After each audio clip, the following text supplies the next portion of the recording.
Então, a gente falou na aula passada sobre a descrição, né?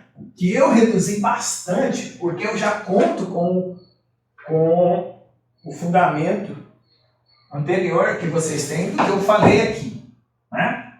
Se vocês não soubessem retratar uma somatória, se vocês não soubessem retratar um aglomerado de partículas num contínuo como se fosse uma integral, eu não teria escrito a integral, teria que começar com um curso de matemática, mostrando o que é uma integral.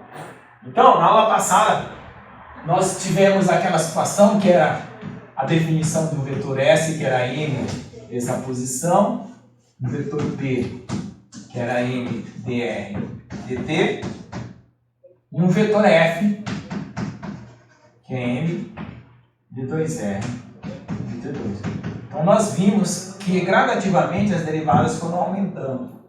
A outra coisa que nós vimos foi que uma partícula, um sistema de partículas e um contínuo, existia uma sequência na qual uma coisa era passada para outra.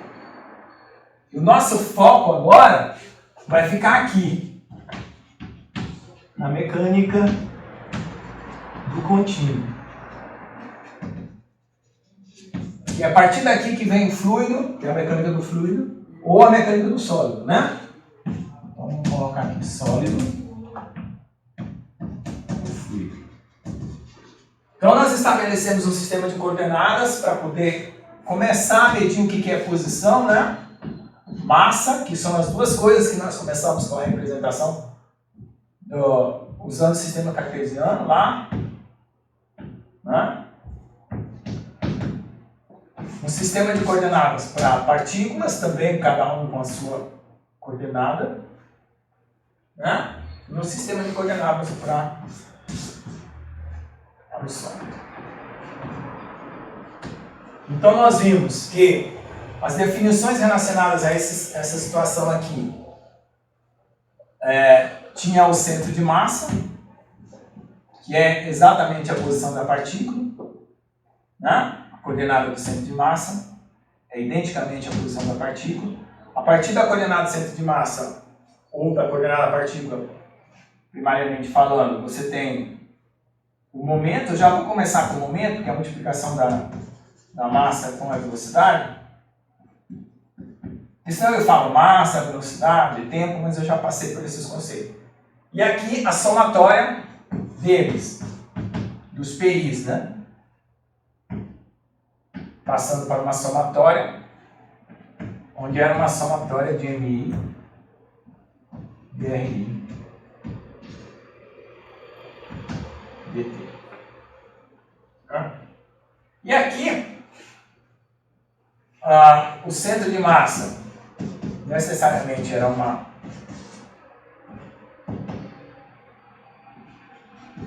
MI, né? Que era usado aqui nessa representação, né? Aplicando, estou fazendo em coluna, né? Tirando a relação na horizontal.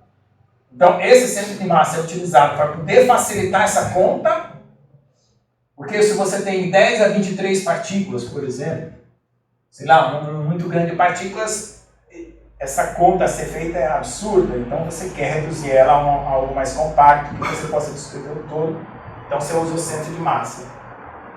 O truque para representar o centro de massa aqui é tirar essa derivada para fora, porque aí você aparece como a somatória do RMI. Então a somatória de PI é ddt de MI. E aqui é que aparece o momento resultante que você vai relacionar com, né? ddt de MR. Então isso foi o que foi visto na aula passada, né? E aí nós passamos para o contínuo.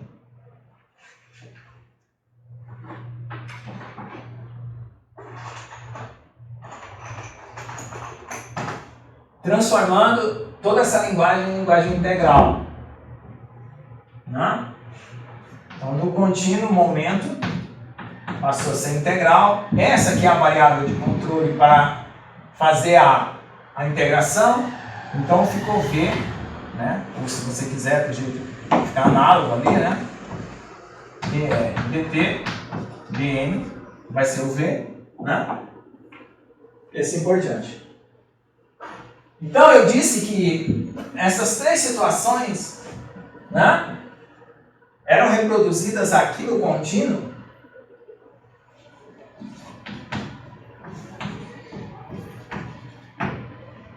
Né? Deixa eu subir aqui um pouco. Para ficar uma debaixo da outra aqui. Acho que tá bom.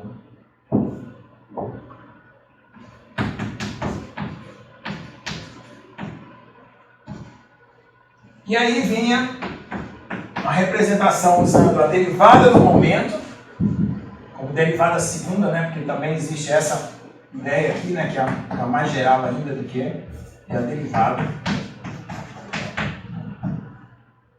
E novamente nós vamos ter aqui uma integral, né? De uma ADN, né? Ou de uma outra situação que a gente vai ver depois. Tá? Certo? Então essa aqui é a ordem 0, a ordem 1 é aqui a ordem 2, né? Então vamos colocar como P2R, né?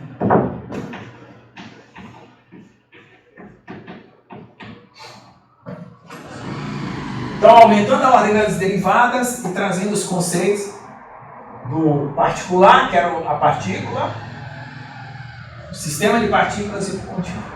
Então eu falei que agora, nessa aula de hoje, nós vamos virar a situação, nós vamos daqui para lá, ou seja, a gente vai conhecer as coisas de duas formas diferentes para saber se realmente a gente está sabendo o que está falando.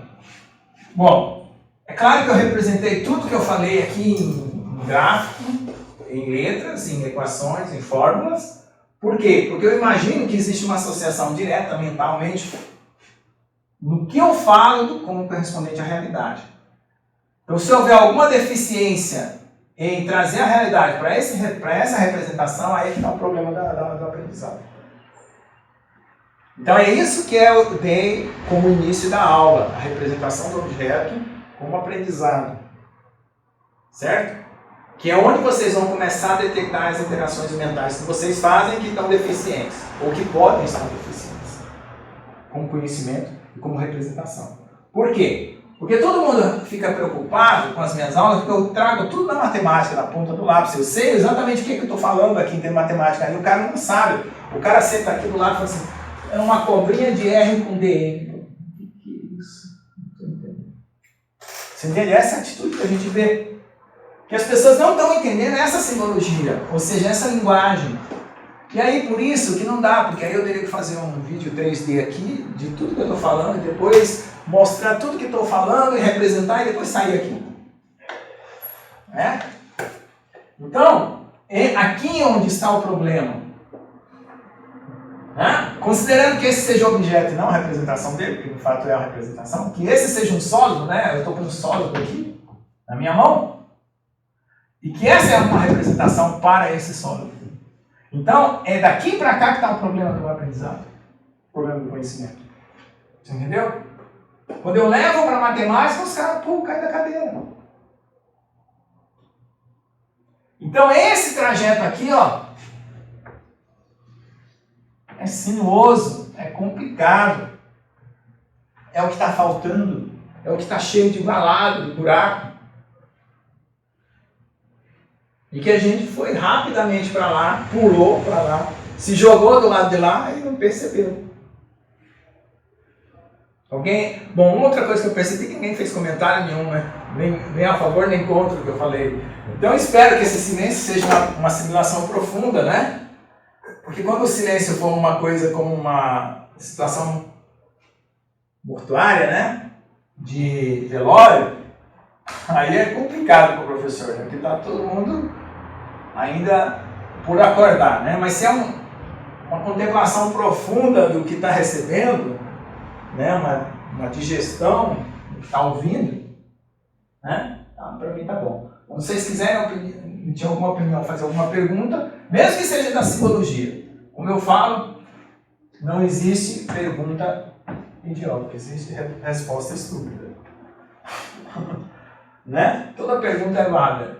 Porque até mesmo, eu me lembro que eu estava na graduação, aí o professor colocou uma somatória, acho que é algo que eu não tinha visto. Não sei porquê, eu comecei a fazer física 1 e 2, e alguém já colocou uma somatória. Eu sabia que era uma soma, mas eu nunca tinha mexido com isso. Aí eu cheguei em casa, fiz uma autoapostila, né? Uma apostila para mim mesmo, que é somatória. Comecei a fazer todas as passagens possíveis dentro de uma somatória, troca de índice, não sei o que, não sei o que. Fiz uma apostila somatória. Eu falei assim, ué, se existe soma, também existe subtração, mas subtração vou botar o sinal do lado de fora. Mas então existe produto. Aí eu fiz uma apostila de produtório. Né? Produtório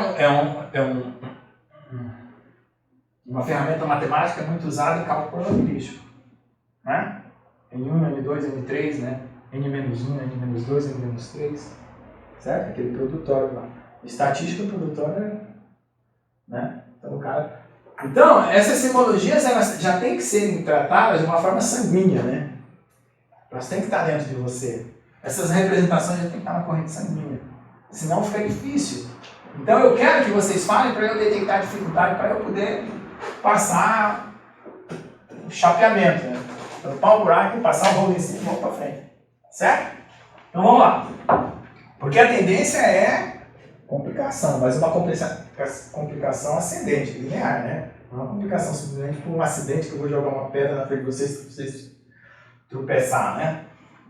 Então, às vezes a gente encontra o professor que foi tão difícil a vida dele, foi tão tempestuosa e tão acidental que ele tem que criar um acidente para os alunos para dizer que é importante a matéria que ele está dando.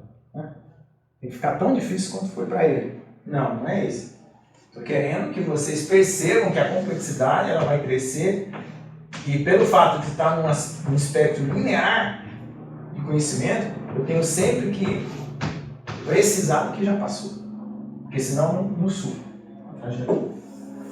Certo? Então vamos lá. Então vamos começar de trás para frente aí, ou da esquerda para a direita, da direita para a esquerda, conforme for a nossa referência. Então nós vamos fazer o seguinte. Vamos representar o sólido a partir daquilo que eu conheço dele, que é a massa e o volume, certo? Tá? Então aqui eu vim lá da mecânica de Newton, né?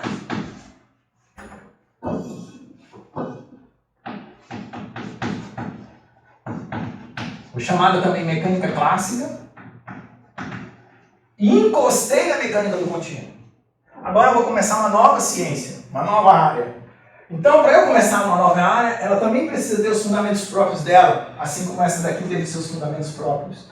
Certo? Se ela não tiver um fundamento próprio, ela é só uma sequência da outra. Mas ela vai aparecer não como uma sequência, porque ela poderia começar a partir daqui simplesmente, se o Newton não tivesse descoberto aquilo lá. Tá? Então, ela poderia começar de uma forma independente até criar aquela lá para justificar ela. Poderia ter sido assim. Então, o que eu quero dizer com isso? Que fazendo essa aproximação aqui, você conecta as áreas do seu conhecimento e cria aquele conhecimento orgânico que eu falei na primeira aula. Se eu começasse aqui positivamente daqui, sem mostrar o seu antecedente, ficaria essa lacuna no seu pensamento. Você teria essa pelota, uma outra pelota que estava aqui atrás, que você não sabe como se liga aquela. Certo? Por isso que eu falei. É preciso fazer essa conexão linear, contínua, né? Aproveitando a palavra de contínua, entre uma ciência e outra. E isso é que vai criar a organização e a organicidade do teu conhecimento. A organização é aquilo que você faz no caderno, aquela coisa que você vai fazer em casa, pegando a aula, revendo a aula, passando a limpo, fazendo a lista de exercício, consultando na internet um conceito que você não sabe. Às vezes eu estou ouvindo uma videoaula e o cara fala lá uma palavra, apodídico. Nunca ouvi essa palavra. Já entra no dicionário, já procuro na internet mesmo. Aí eu continuo ouvindo o discurso do cara, porque eu já descobri o que é apodídico. Então não vai interferir né? No meu aprendizado, a falta de uma palavra. Então essa é a organização do seu conhecimento. É você começar a regimentar e agregar aquilo que você está precisando no momento. Certo? Um glossário, um dicionário, assim por diante. Como existe na língua, existe na matemática também. Certo? Às vezes, uma outra vez eu estava estudando, estava em uma transformação. Bom, uma das primeiras coisas que eu vi na graduação é transformada em legenda. O professor falou transformar em legenda, eu falei, opa, já vou para a biblioteca descobrir o que é transformar em legenda. Então, tinha uma transformada de, acho que é Frenchet ou Frenet. Estava lendo um livro de termodinâmica, o cara também falou disso aí. Meu Deus do céu, para aqui, vou atrás de descobrir o que tem isso, depois eu volto para isso aqui. Tá certo? Então são essas agregações, são as regimentações de conhecimento de que você vai juntando, que vai organizando. Tá? E a organização resulta em organicidade quando você faz esse link de uma ciência para outra. É claro que antes disso aqui teve todo um pensamento filosófico, né? E assim por diante. Que você pode reconstruir. Lendo o que foi feito antes do Newton. Lendo os filósofos, Aristóteles, Platão, né? Galileu, que foi mais recente para trás, né? Para você falar assim, poxa vida, tu tem uma visão completa das coisas. O que vem agora? Né? Quando você começa a entender um filme, você começa a tentar adivinhar o que vai acontecer, né? Quem é o bandido de fato, né? Como é que vai se resolver a trama? Né? Então aqui tem uma trama. Conhecimento tem uma trama, né? Trama, a palavra trama. De tecido, uma coisa enfiada na outra. Então você começa a falar, pô, isso aqui vai ser minha tese de doutorado. Opa! Descobri um capítulo que ainda não foi escrito. Nem na minha área. Entenderam? A motivação e a inspiração, de onde elas nascem. Consegue perceber? Eu descubro a trama. Por quê? Eu tenho um orientador que vai me mostrar uma trama que está faltando, né? Como uma crocheteira. Né? Fala, olha, eu vou te ensinar a fazer um ponto novo. Uma trama. Mas existe aquela que você também pode descobrir. E aí antecipa isso. Às vezes o cara antecipa até de uma forma muito ingênua. Leva para o orientador. O orientador fala assim, olha, é legal a ideia, mas ela não é factível no momento. Ela está muito ainda, né, dispersa aí. Mas eu acho importante aproveitar a iniciativa, a criatividade da pessoa e organizar ela. Colocar um veio para ela correr, entendeu? De cima, não, você não sabe nada, você não, entendeu? Um bobalhão, eu que vou te ensinar e acabou. Senta aí que você vai aprender.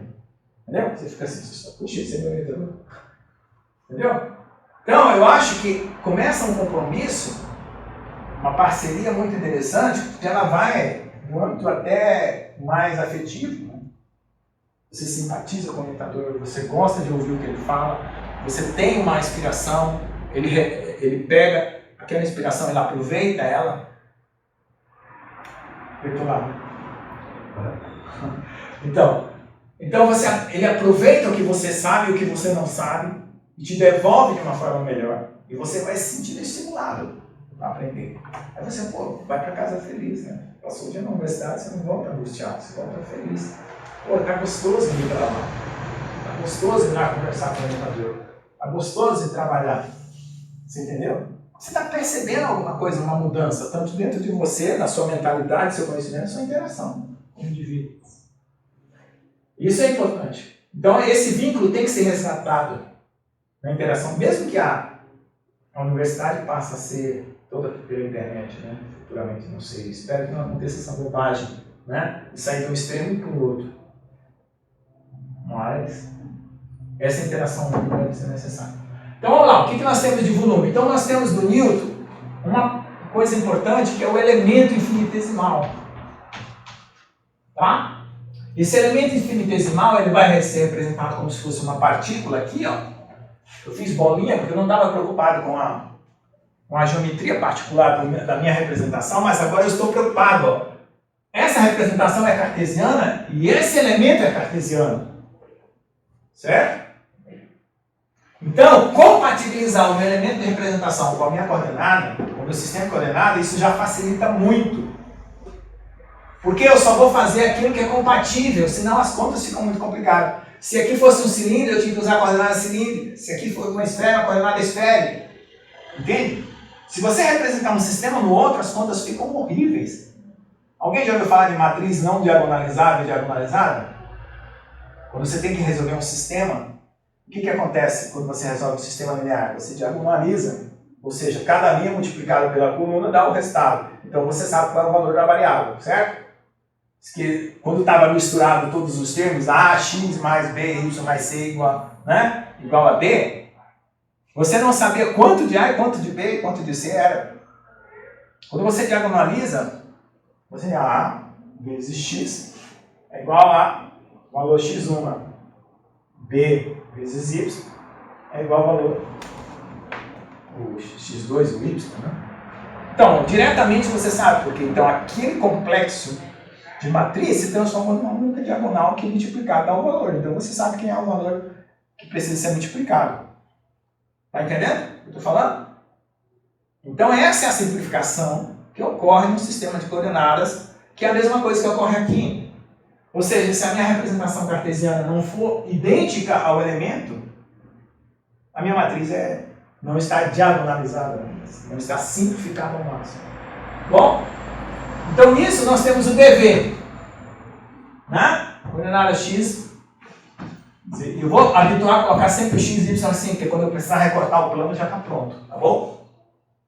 Tá certo? A minha orientação dos eixos vai ser sempre essa. E aqui, correspondentemente, tem um M e tem um DM. Então eu vou definir o quê? O que vocês acham que nasce naturalmente de uma situação de M com V?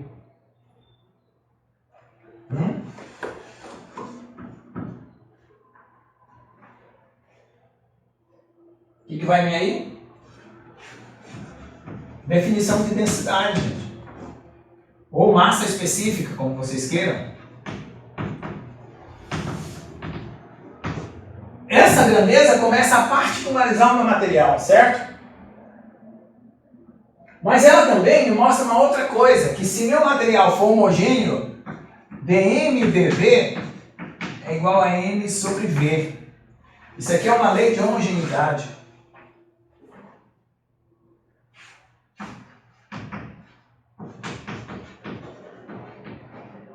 Todo mundo captou por que é uma lei de homogeneidade? Porque o que vale para o micro vale para o macro. Independente do tamanho que eu vou ampliando isso aqui, eu vou encontrando a mesma densidade. Tá certo? Então, um conceito simples, retirado da observação do objeto, né? Tendo como pressuposto que ele é homogêneo, ou seja, eu não vou ter uma situação particular aqui que vai me atrapalhar. Ó. Esse tipo de situação não existe. Tá? Então eu simplifiquei o meu problema, né? E eu pretendo evoluir com essa teorização aqui matemática ao ponto de quando eu chegar lá na frente e precisar tratar de um defeito, de uma particularidade dentro, eu já vou entender o suficiente para poder retratar essa particularidade. Entendeu? Porque se eu quiser tomar tudo de uma única vez, eu não vou conseguir. Né? Porque aí eu não vou conseguir separar, né, os problemas do meu problema. O meu problema é o sólido, e os problemas do sólido são os defeitos. Então eu não vou conseguir separar o meu problema dos problemas. Então eu preciso retirar os problemas para tratar o meu problema, para poder crescer com ele, e depois, quando eu tiver aprendizado suficiente, entendimento suficiente do comportamento, eu posso tratar já numa sistemática mais complicada, né, mais abrangente, talvez, essa situação. Então aí já responde aquela sua primeira pergunta lá. Lembra que você perguntou? O que você fez no seu doutorado para entender essa tese? Foi retratar o contínuo com esses problemas aqui. Começa aí, tá bom? Bom, então vamos lá. Então veja só, esse negócio aqui vai estar sujeito a forças, concorda? A velocidades. Aqui, ó, aqui eu poderia retratar uma trajetória, né, com uma velocidade, né, trajetórias, com velocidades, né? E aqui é a mesma coisa, né? Eu já falei de centro de massa também disso aqui, né?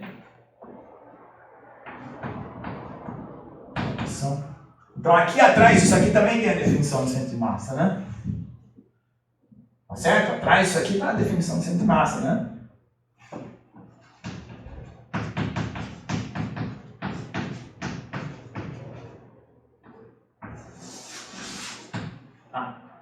Bom, então já tenho aqui esse antecessor, que é a definição do centro de massa.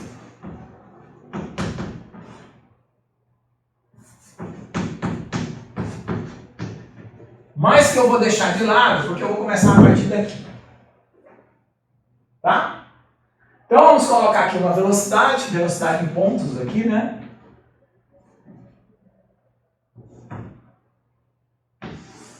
E forças, né? Que estejam atuando aí nessa. Por quê? Porque eu estou tentando retratar uma mecânica que vai levar em conta o centro de massa, né? O momento e a força. Então vamos lá. Então uma coisa que dá para fazer é perceber o seguinte, que vai haver forças que atuam na superfície e forças que atuam no volume. Concorda? A gravidade, ela atua em todo o meu corpo. Ela não é uma gravidade pernamanga, né? Desenho animado, que cai primeiro uma parte e depois a outra. Alguém já assistiu aqueles desenhos lá do Pip Pip? Como é que chama lá? Falé. Né? Primeiro ele dispara e o corpo vai atrás. Né? Ou ele primeiro cai uma parte e depois cai outra. Não, a gravidade puxa você por inteiro. Então nós temos aí força de volume.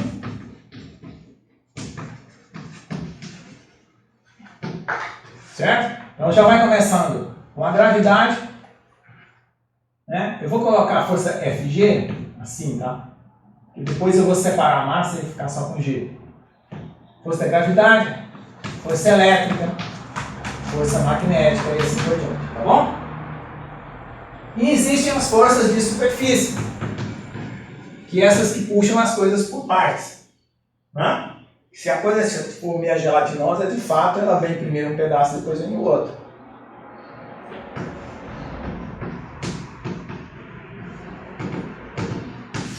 Né? Que seria tensão, né? Então todo tipo de tensão nas suas diferentes formas, né? Tração, compressão, cisalhamento. São exemplos de força de superfície, tá bom? E existe o momento resultante de todo esse corpo que vai estar associado a ele por inteiro, porque veja, como era uma somatória de partículas discretas, aqui é um todo que se movimenta, né, com uma coisa que eu chamo de ação, né? Estou chamando mais de ação do que de momento, mas se você quiser chamar de momento, eu estou usando uma linguagem mais antiga, existe uma boa razão para isso. Então aqui existe toda uma ação, né? P. O momento.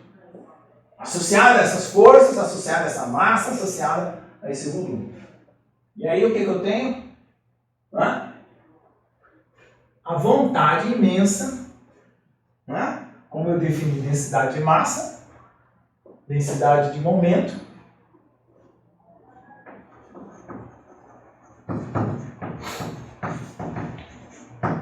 e densidade de força. Então eu começo a falar assim, poxa, se essas coisas se distribuem no volume, assim como a massa se distribui no volume, então eu posso criar um conceito que chama densidades generalizadas. Certo? E aqui começa a mecânica para ser tratada de uma forma, né? De lá para cá. Posso pagar aqui?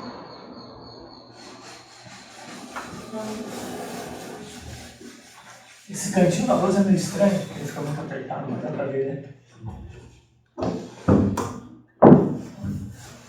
Acho que eu vou reservar aqui um lado para aviso, que fica mais separado, e aqui, tá? Já me sujei com o X aqui.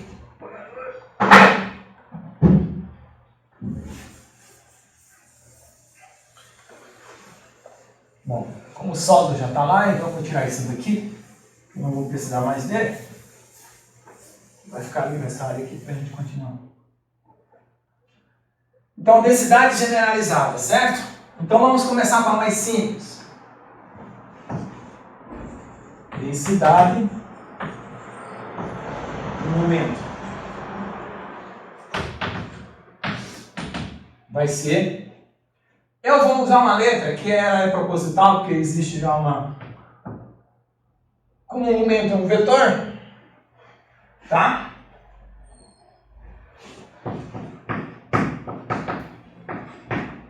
Eu vou usar um J. E vou definir, definição, tá? Definição não tem prova matemática. Eu que estou dizendo que é assim, acabou. Tá? Então eu vou já definindo as densidades nos lotes, vamos dizer assim, uma atrás da outra, depois eu trato cada uma em particular. Então, densidade de força.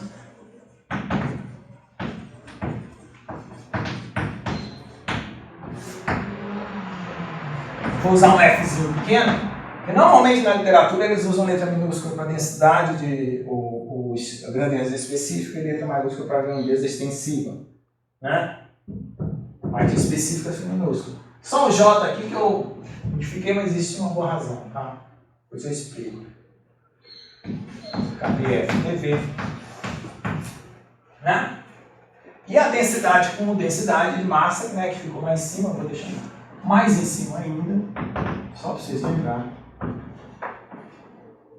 que ela é a inspiradora e precursora de tudo que está vindo. Então, ó, densidade de massa, no caso, ela é um escalar, tá? Aqui já é um vetor. E vai existir ainda outras densidades, tá? Então eu vou te dizer que densidade generalizada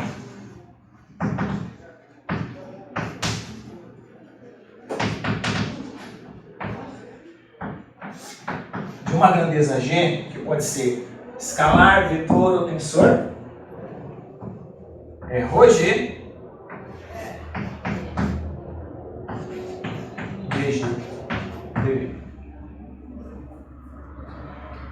Tá? Deixa eu melhorar essa notação aqui para não dar publicidade. Tá bom? Então, se essa densidade for de massa, reduz a densidade primeiro. Se for de momento, a essa. Se for de força, a essa. Se for densidade de energia, por exemplo. Tá? É algo que pode acontecer. Exemplo, né?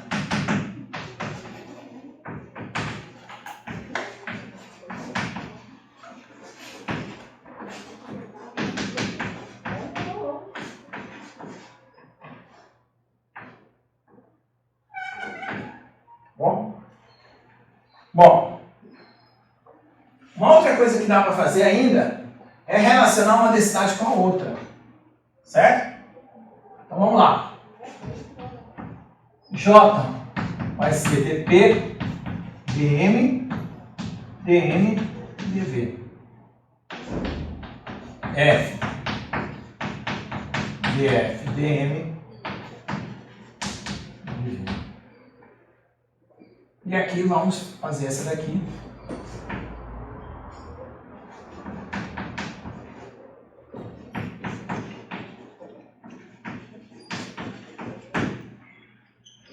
Então, o que nós fizemos? Nós construímos uma conceituação para poder começar a tratar a mecânica do contínuo de uma forma mais ou menos independente do que tinha visto antes, que a gente tinha trazido a mecânica clássica, a mecânica newtoniana até a mecânica do contínuo, encostado nela, e agora a gente está dentro da mecânica do contínuo criando uma definição mais própria. Então, um subproduto dessa evolução aqui que nós podemos tirar essa representação, né, do que é uma ciência exata, né? É o fato de você juntar a fenomenologia, ou o fenômeno físico em si, que ele é captado de uma forma muito intuitiva e empírica também, né? Claro que precisa do experimento, né? Seu experimento não se valida nada. Mas esse experimento, ele acontece apenas como porque a captação, ela sendo intuitiva, ela já vai carregar dentro de si todas as potencialidades do experimento, tá? Quando você faz a conceituação matemática, claro que isso aqui vem primeiro e esse vem depois, porque isso aqui é o real, esse aqui é o representativo, né? O espaço real, o espaço da natureza, esse aqui é o espaço lógico, tá? Da representação lógica, esse é o real. Então esse aqui vai acontecer na nossa mente, no nosso cérebro. E essa representação, ela tem que ser suficientemente unívoca com a realidade, tá? Cada item da realidade tem que levar a um ponto lógico e vice-versa. Porque se acontecer bifurcações aqui, né, começa a ter os conflitos de definição. Por isso que você tem que tratar a conceituação de uma forma que ela defina aquele objeto de forma unívoca, né? O que nós vamos ver é que uma trinca, até agora, não é definida de uma forma unívoca. Quando você fala de trinca, você pode estar falando de duas coisas que não são trinca, né? Quando você começa a tentar dizer o que é uma trinca, ela pode ser um poro, um vazio, um defeito, certo? Então, a representação matemática de uma trinca unívoca não existe, e eu vou mostrar isso para vocês. Então, esse processo lógico é o processo mental, esse é o real, que é extraído do experimento, tá? Existem outras representações que a gente coloca para a gente perceber como é que transita o nosso conhecimento, tá? E a inteligência é a ação em si, né? Não é o mecanismo, né? Eu não sou inteligente simplesmente porque eu sei representar matematicamente, porque um computador também sabe representar matematicamente uma equação, mas não tem inteligência para perceber o que ele representa, tá? A inteligência, esse aperfeiçoamento mental que dá a nós uma pureza, uma lucidez tal, em que eu posso pensar a respeito de um determinado fenômeno, ela é um fator da inteligência que é próprio nosso, do ser humano, que não pode ser substituído por uma máquina. Se a gente não ressaltar esses valores dentro do ensino hoje na universidade, alguém amanhã vai estar justificando que até os alunos são substituíveis, né, pelos robôs e assim por diante, porque são mais eficientes, né? O trato que a tecnologia está trazendo para a sociedade é que a veracidade e a importância das coisas estão na sua eficiência.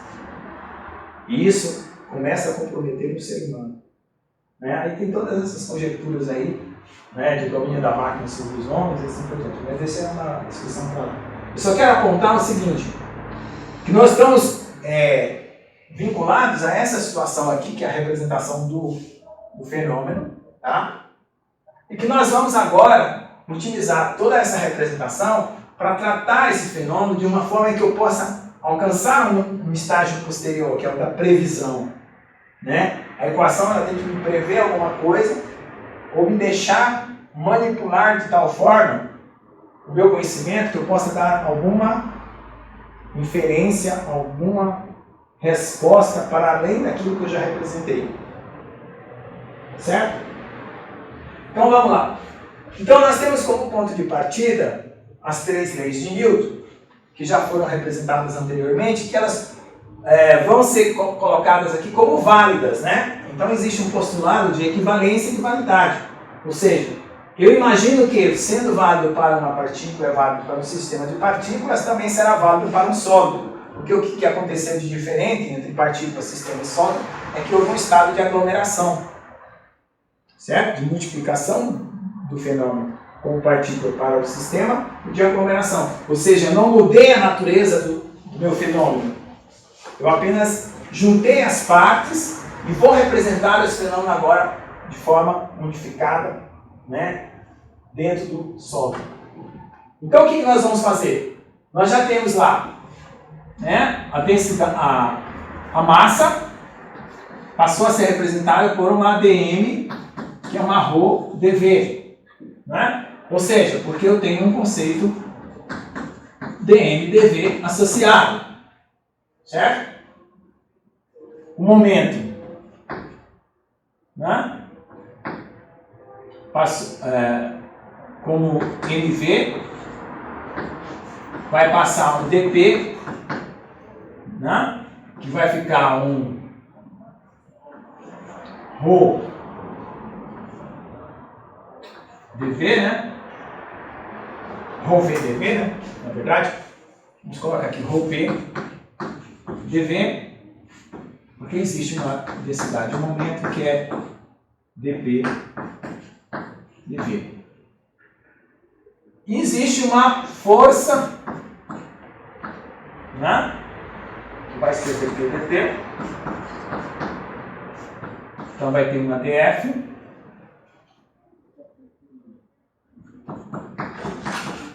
no F. Eu já uso essa aqui, ó. Lembra que eu vou trocar isso aqui, tá?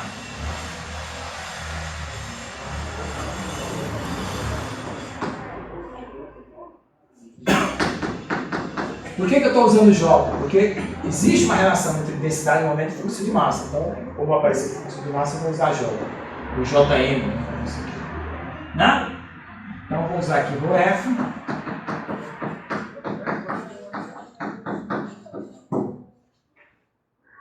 Bom, daqui, né? Como primeira lei, existe a lei da conservação da massa, que seria uma lei zero. Vou colocar aqui.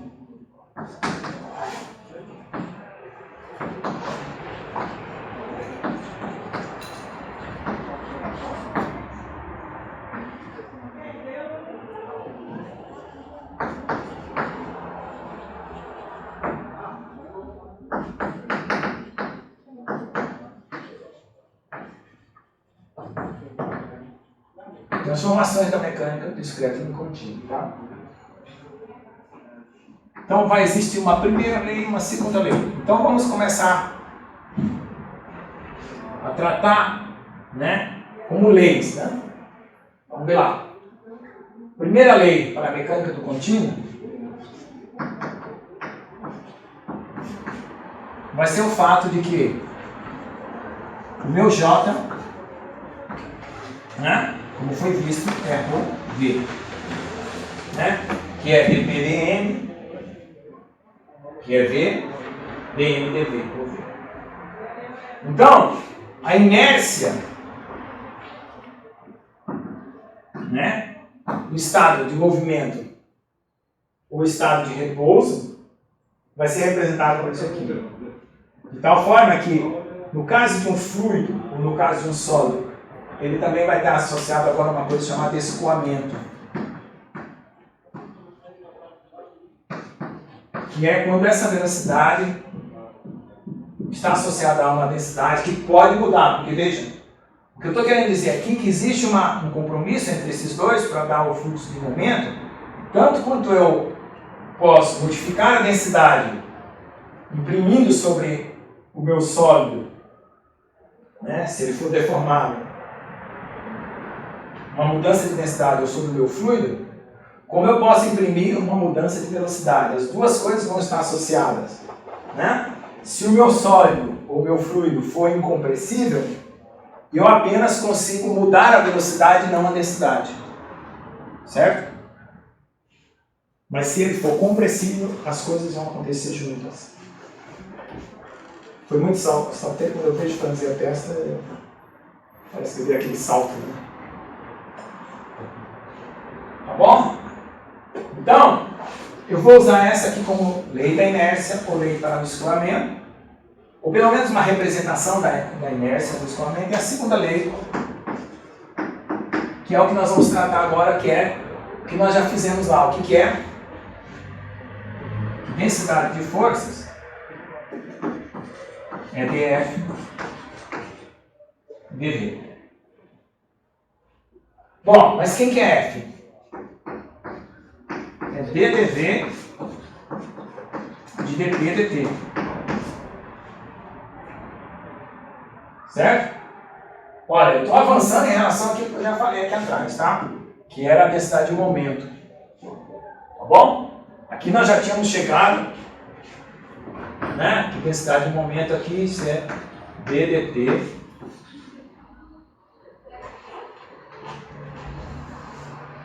Aliás, não, densidade de momento era ρv mesmo, né? Tá lá. Onde foi? Ah, foi densidade de fluxo de momento, né? Fluxo de momento. Mas, tudo bem. Paramos lá no fluxo de momento que chegou na tensão. Tá? Paramos aqui. Agora eu estou retomando aqui as três leis, né? A primeira, a segunda e a segunda lei. Eu vou pegar a terceira. E agora eu vou fazer o mesmo truque que eu fiz com aquele fluxo lá, né? Trocar ordens derivadas.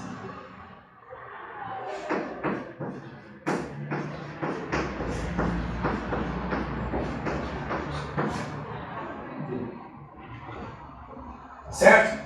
Então aqui vale a regra de Schwartz.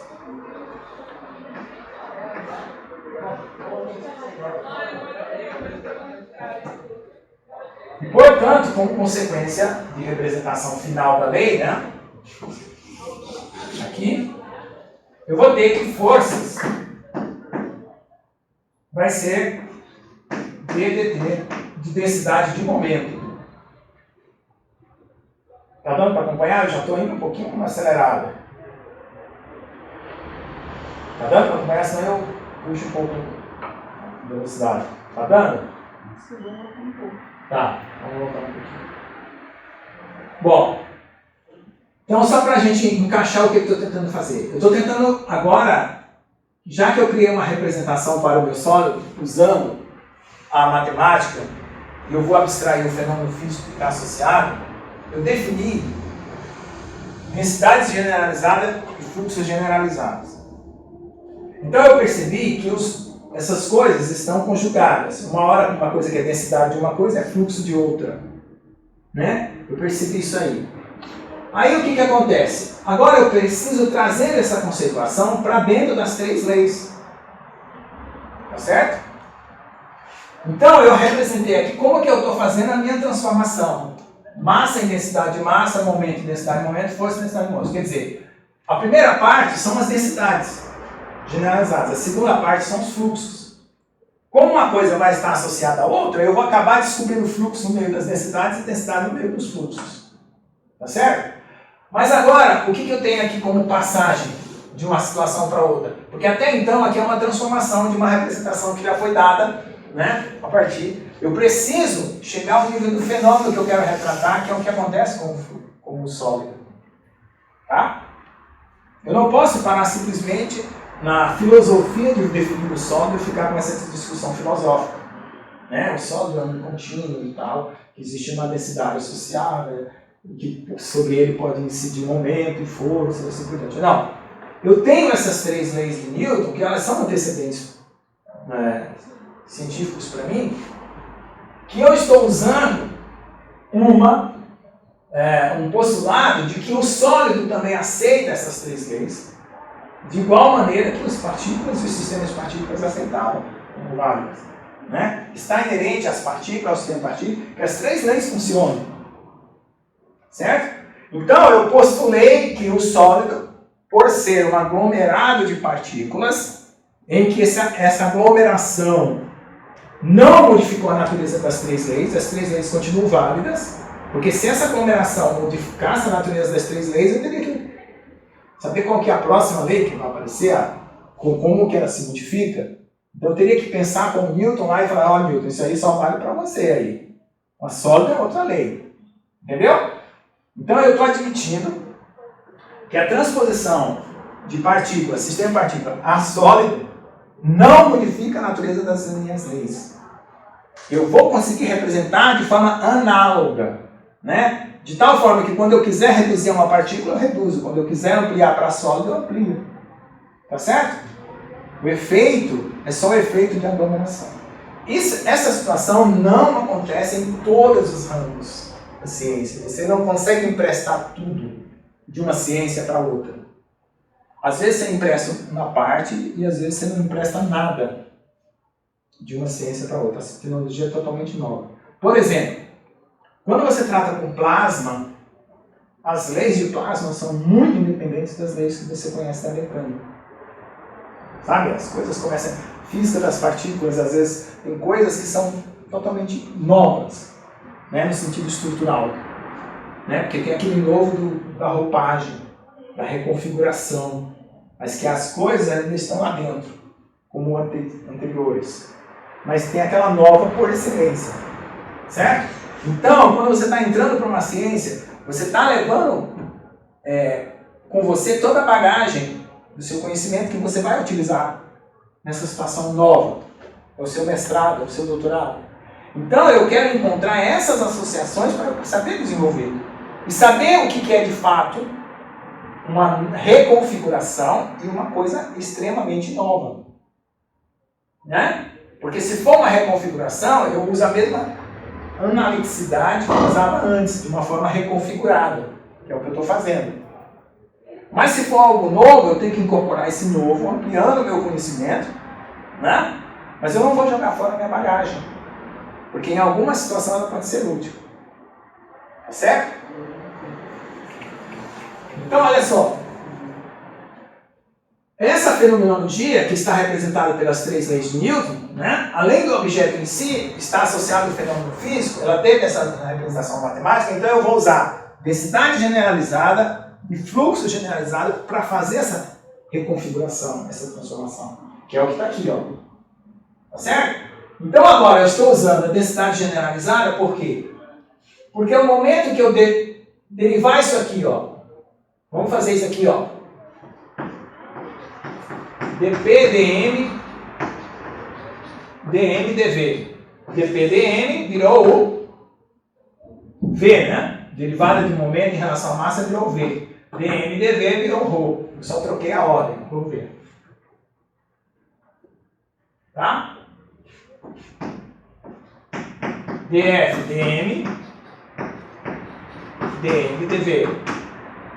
Ficou df dma. Bom, então como densidade, eu esgotei a minha transformação. Mas como lei de Newton, eu ainda posso trabalhar essa mudança de derivada de forma análoga à mudança de derivada que houve para fluxo, que eu ainda não fiz fluxo aqui, tá? Eu não fiz fluxo aqui ainda. A transformação que eu estou usando é de densidade. Dentro das 3 leis de Newton. Eu posso usar uma transformação de fluxo, que ainda não fiz. Tá certo? Então, nessa reconfiguração que eu estou fazendo usando a densidade, eu estou descobrindo que dá para fazer uma troca igual àquela troca que eu já tinha feito com o fluxo. Só na conceituação do fluxo eu já fiz uma troca, lembra? Quando eu fiz a conceituação de fluxo, fiz uma troca que deu origem a você perceber que isso aqui é um fluxo de momento, que é um dA de um dP. Então eu fiz essa troca, tá? Porque o dt do fluxo estava do lado de fora. Lembra? E aí eu passei do lado de dentro, isso aqui virou força. Então isso aqui virou dF, dA. Então essa aqui é uma situação que apareceu na conceituação de fluxo. Essa aqui é uma situação que está aparecendo na segunda lei. Que é essa troca. Tá? Talvez eu tenha me adiantado no fato de eu ter dado já fluxo, né? Eu devia ter esperado para primeiro dar densidade, conceituar toda a densidade, depois vir com fluxo. Mas eu quis mostrar que havia uma conjugação, né? Tá bom? Mas não sei se fica prejudicado, mas vamos dizer que ainda não tivesse falado de fluxo. Né? Estou transformando tudo por densidade, depois eu vou transformar tudo por fluxo, mas eu já percebo essa troca. E essa troca aqui diz o quê? Aliás, não, a troca já foi feita, né? Aqui, isso. dp, dt, dv, dt. Então, o que é dp, dv? É o ρv, né? Então, Na segunda lei, eu preciso da primeira. Né? Tá certo? Olha lá, por aqui, gerou isso aqui. Né? Na conceituação de momento, densidade, né? Na conceituação de momento gerou isso. Na conceituação de força, está gerando isso aqui. Mas aqui eu já estou precisando do que eu já tenho como conceituado de momento, densidade de momento. Então vai ficar ddt de ρ.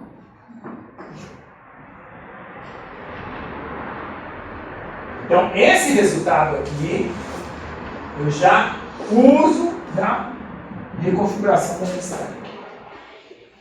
Vamos ver.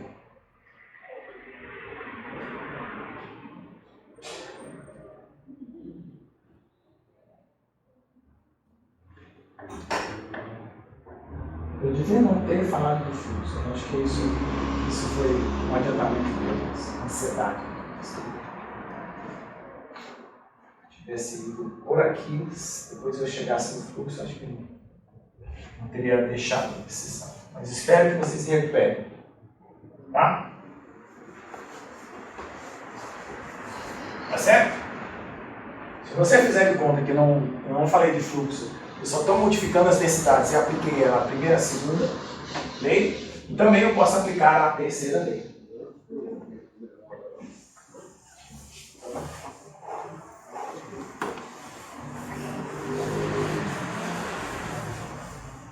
Bom, a terceira lei ela é uma lei mais representativa do que fenomenológica, no sentido de que você não consegue trabalhar além do que está dito, né? Então a terceira lei de ação e reação, né? Porque até o que foi chamado de ação para Newton é uma outra situação diferente daquilo que eu tinha chamado antes, mas vamos lá. Então nós temos que a força de ação é igual a menos a força de reação em corpos diferentes. Isso que tem que lembrar, tá? De um para com o outro, é recíproca, tá? O cara chuta a pedra chuta o cara. Né? O pé chuta a pedra chuta o pé. Então a densidade de forças de ação é igual a menos a densidade de forças de reação. Portanto, F de ação menos F de reação. Então, resumidamente, nós temos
Está aqui o objeto do meu estudo, está aqui as três leis, e a conceituação matemática e a representação já estão embutidas, tá?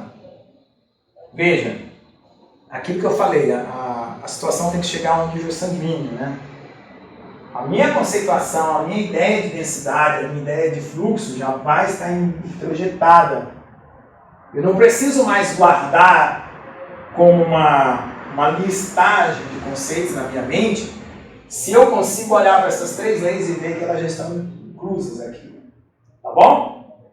Então isso aqui acaba sendo um resumo geral de tudo. Tá? Só lembrando que para a passagem de uma situação para outra teve que haver essa reconfiguração conceitual daqui.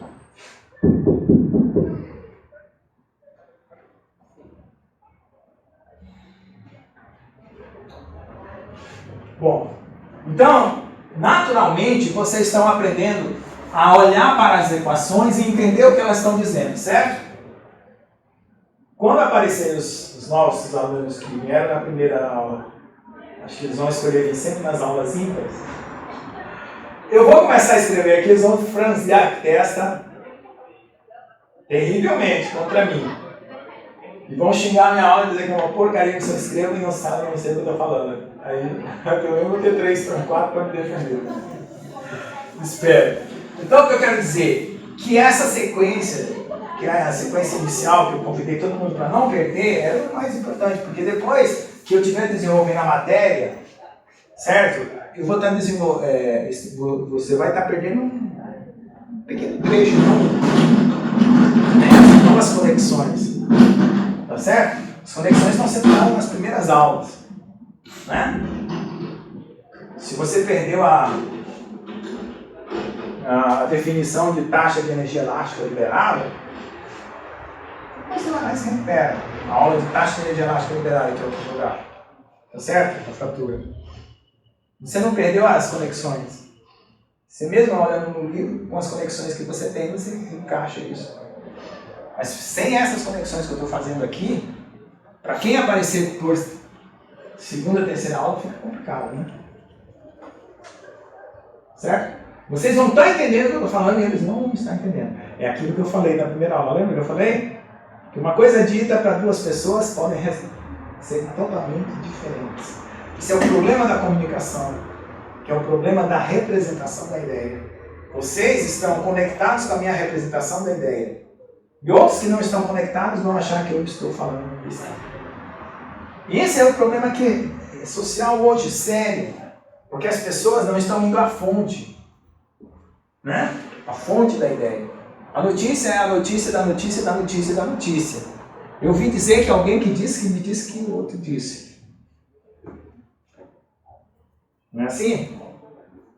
Só consultar o Facebook que você vê. Contando que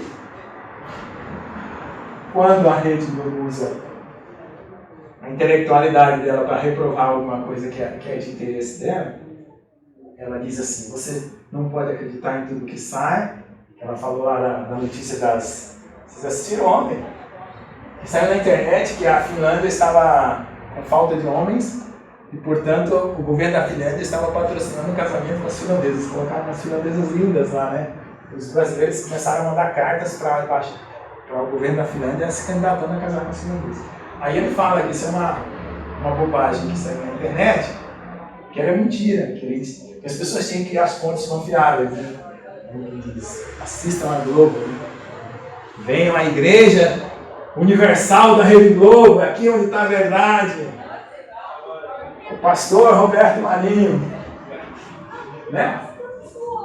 Mais ou menos para isso que eles recebem de linguagem. Então, quando as pessoas fazem essas coisas, eu não vejo diferença, sabe? Não vejo diferença. Simplesmente eles quiseram dar a notícia e dizer, cuidado, você tem que ir uma fonte confiável de informação, né? Mas ainda essas fontes confiáveis que são ditas confiáveis não são tão confiáveis. Né?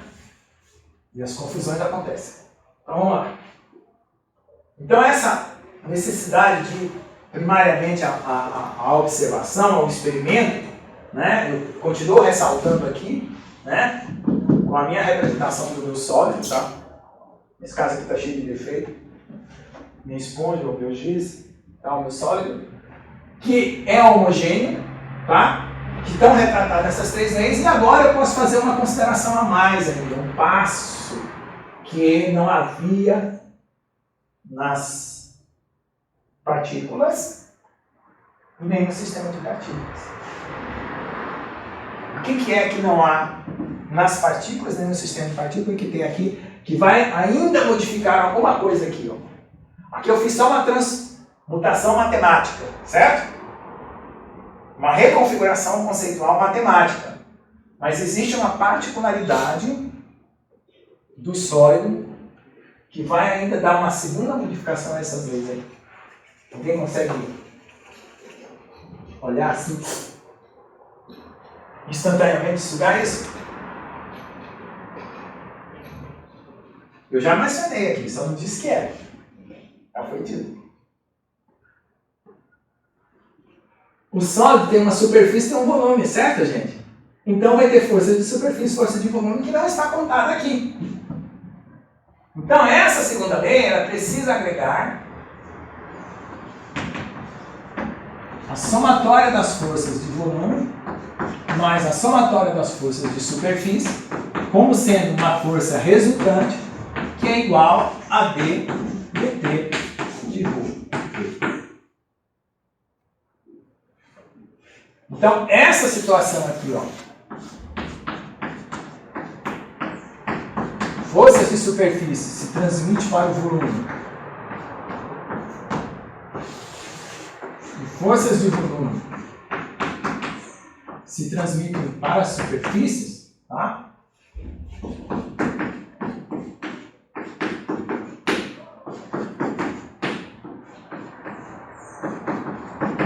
É que precisa ser acrescentado aqui.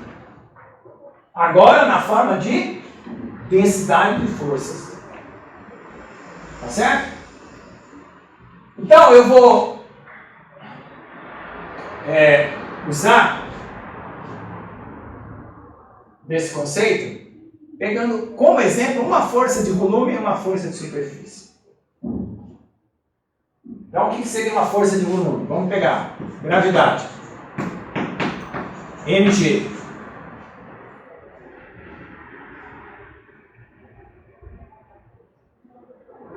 Certo? Se alguém quiser dar um nome aqui, ó, escreva aí. Equação geral do movimento no contínuo.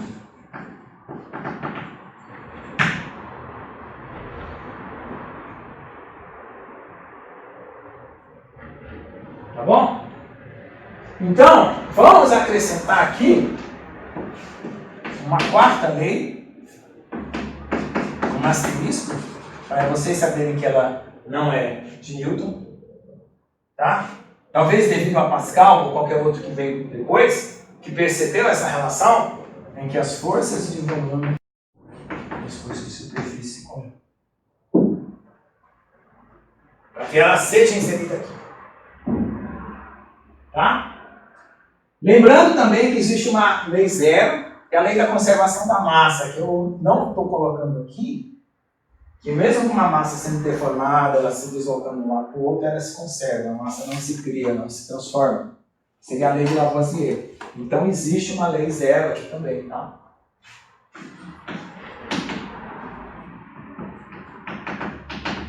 Como vocês querem chamar a lei de Einstein, Lavoisier, a lei de Einstein, que Einstein relacionou massa com energia. Tá? Nada no mundo se cria, nada se perde, tudo se transforma na Lavoisier. Bom, ainda tem umas críticas sobre o que se transforma, que a palavra se transforma, você tem que conectar ela dentro de um contexto, não os que se transformam causa impedimentos para outras coisas, tá? Que hoje na física moderna já... Eu não sei se isso é certo, tá? Então, o que eu quero dizer com isso? Que quando ele disse que nada se perde, tudo se transforma, ele não estava pensando na equação do Einstein, que é quando a massa, por aniquilação, quando a partícula se transforma completamente em energia, que é luz. Né? Então, ele apenas estava pensando nas reações químicas. Tá? Mas ainda você pode ampliar essa situação, que não se transforma, admitindo que essa é uma transformação possível da massa em energia, de energia em matéria, conforme a física das partículas e assim por diante. Mas isso é uma coisa para além, né? Então, vamos ficar aqui no nosso âmbito aqui. Bom, então vamos lá. dF, dV, dDV de mg. Bom, quem é que é derivável em relação ao volume? A gravidade depende do volume? Se a partícula não for gigantesca como Júpiter, né? Pode ser que em Júpiter, dependendo, né, que é um planeta gasoso, a Terra também tem pontos em que a gravidade muda, mas eu quero dizer que eu vou considerar algo uniforme, né? Porque aqui eu teria uma derivada de dm dv vezes g mais uma m dg dv. Que eu vou considerar zero, ou seja, a gravidade não muda com o volume, tá? Então, uma Fg minúscula, que é uma força de volume, né? Seria exatamente isso aqui, ρ, né? Densidade vezes a gravidade. Tá bom? Temos tempo para a próxima aula? É melhor parar por aqui, porque senão vai começar um assunto novo e a gente não fecha e fica complicado e a densidade de informação é grande. Vamos parar por aqui, porque aí na próxima aula eu me situo aqui. E aqui vai aparecer aqueles negócios que você falou ali no café. Os divergentes, os teoremas fundamentais, que são os teoremas matemáticos que a gente utiliza para equacionamento. E todas as derivadas que vão aparecer, as outras coisas que vão aparecer, que são associadas a isso. Tá bom? Então a gente só pode fazer o seguinte, só para não deixar a situação perdida, a gente coloca uma seta aqui, coloca que existe uma força de volume mais uma força de superfície, que é IW dt de ρv. Como assim, esses dois? Sabendo em particular que no caso da gravidade, Fv é ρg. E a próxima aula a gente trata do Fs. Em particular, que é onde está toda a nossa mecânica, né, das deformações aqui.